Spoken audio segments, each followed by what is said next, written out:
How to really declutter your life. Decluttering your life is essential to mental peace and calmness. So it's important not to neglect this area. Hi, this is me, Jyotika Bedi, founder of Happiness is Love. Here are a few strategies for you. Number one, reduce your commitments.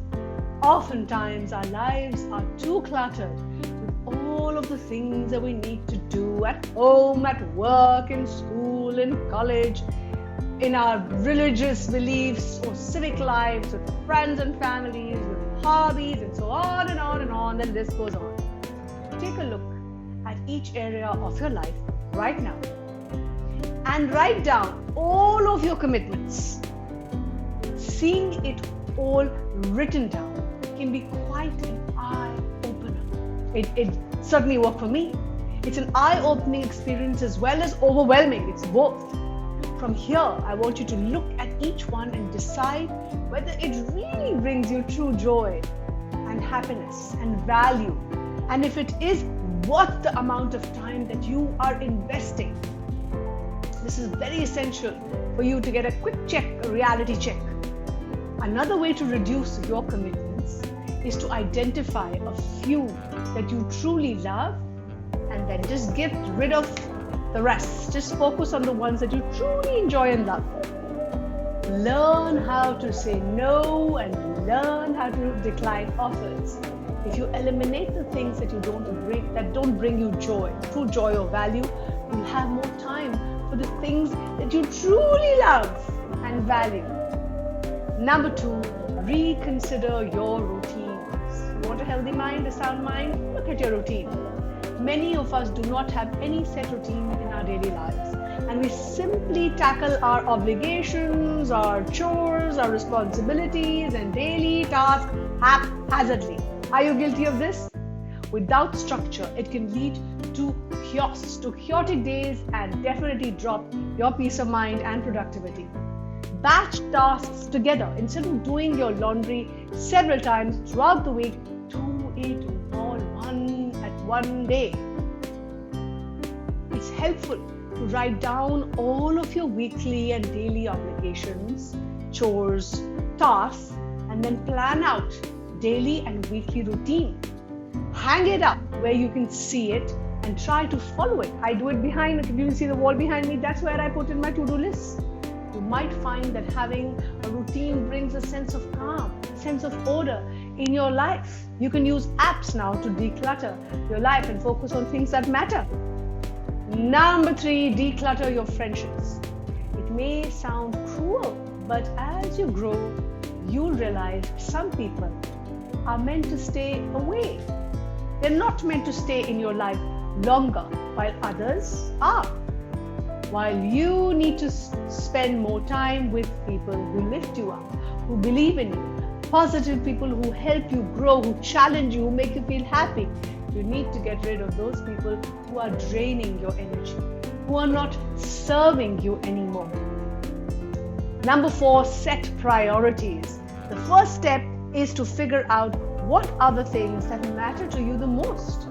This is the work that you need to do, things that you care about, your life aspirations and your long-term goals.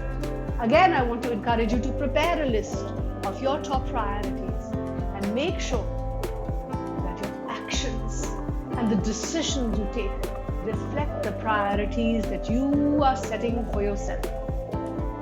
The next step is to create an action plan to meet those set goals and to work on how you want to really divide your time to focus on each item on that list. It's important to note that your list of priorities might change. That's completely okay as you grow older, and that it's totally okay as long as you check in with yourself. And check in with yourself as a regular practice and ensure that those priorities are still serving you. The key word here is consistently check in with yourself to see where you are at and where you're headed. Number five, keep a journal. Journaling is a great way to relax your mind by analyzing and organizing our thoughts. Expressive writing eliminates intrusive thoughts about negative events and improves our working memory. Researchers today believe that these improvements may in turn free up our mind, free up our cognitive resources for other mental activities, including our ability to manage stress more effectively. Writing in a daily journal can help manage your anxiety and cope with life stressors. And it's a very healthy outlet to release those bottled emotions. University of Rochester Medical Center reported that you don't have to be a prolific writer to start a journal. For beginners, bullet journaling. And that's how I started. Bullet journaling is one of the easiest techniques to just try out. Just write down your thoughts and your feelings.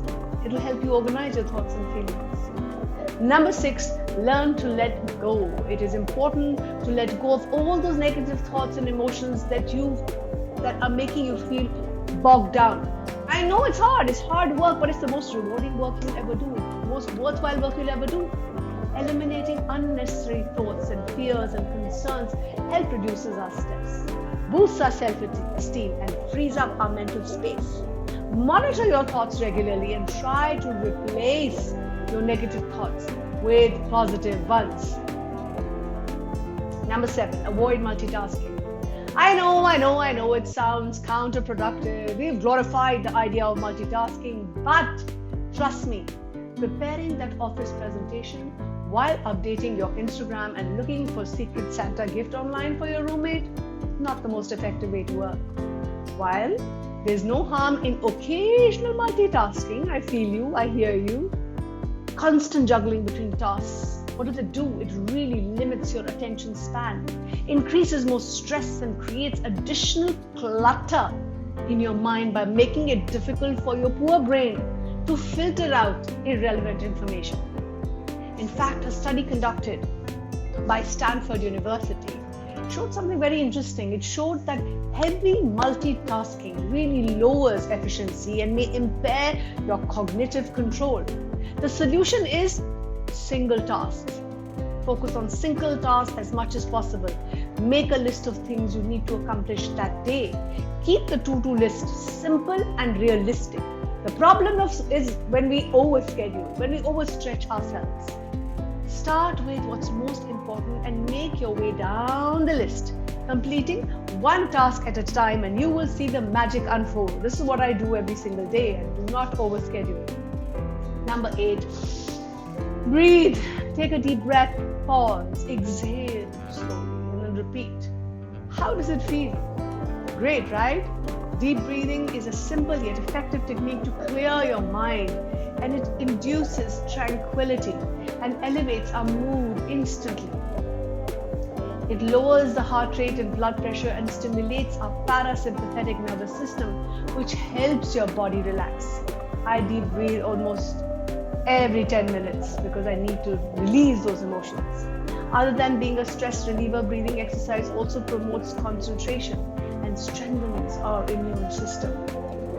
Number 9, declutter your workplace. Start with decluttering your workspace. Did you know that people with a messy workspace sometimes are less efficient and more frustrated than those who have a more organized work desk? Were you aware of this?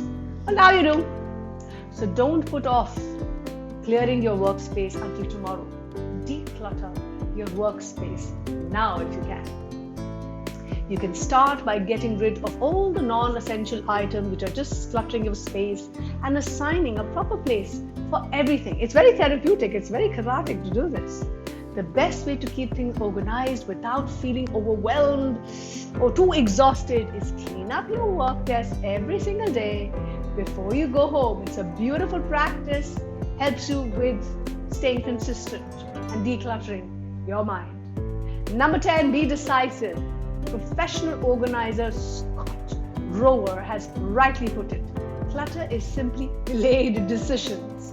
When you constantly put off those decisions, your brain just becomes more and more overwhelmed by all the clutter that accumulates, that's been created by all your pending decisions. So stop procrastinating and make that call. Whether it's about the house you want to buy, or that email you've been avoiding, or that project that you have to submit tomorrow. for simple decisions carefully. Evaluate the pros and cons and don't look back once you've made up your mind. I want you to be mindful of this. Number 11, share your thoughts. So important. Talking to a loved one, a counselor, a mentor about how you feel is a great way to release those pent-up emotions. Sharing your thoughts with others can also help you look at things from a fresh perspective. But make sure you choose wisely who's that person you're talking to, because this can then help you think clearer and make better decisions. So choose that mentor wisely, choose that friend wisely, choose that co-worker wisely. Number 12, limit the amount of media intake. We all know this. Are we acting on it? The media you consume has a huge impact on your mental health and well-being. We spend hours online. I've been guilty of that. Reading blogs, managing Pinterest boards, watching viral videos on YouTube, Instagram Reels, etc., etc. This abundance of information is only clogging our brains, causing more stress and anxiety. So what is our responsibility? To limit the amount of information that we are consuming. Not just what we are consuming, how much of it we are consuming. Because the media-related clutter in your mind is not serving you. You can start by setting a limit on the amount of time you spend on social media. This action can be taken by you. Also be selective about your media consumption, like I just shared. Avoid negative content. Follow only reliable media outlets for news and updates, and organize your email regularly. Number 13, take some time to just unplug and unwind. Last but not the least, you need to take a break. It's so important for your mind. Jim Quick says it. Your brain needs to rest and recharge in order for the poor brain to perform smoothly. How much are you taxing your brain? Switch off your phones and laptops and do something that makes you feel good. Something very small, like going for a walk, listening to your favorite music, going for taking a small short nap, walking in the park. Which of the strategies I have shared with you resonate most with you?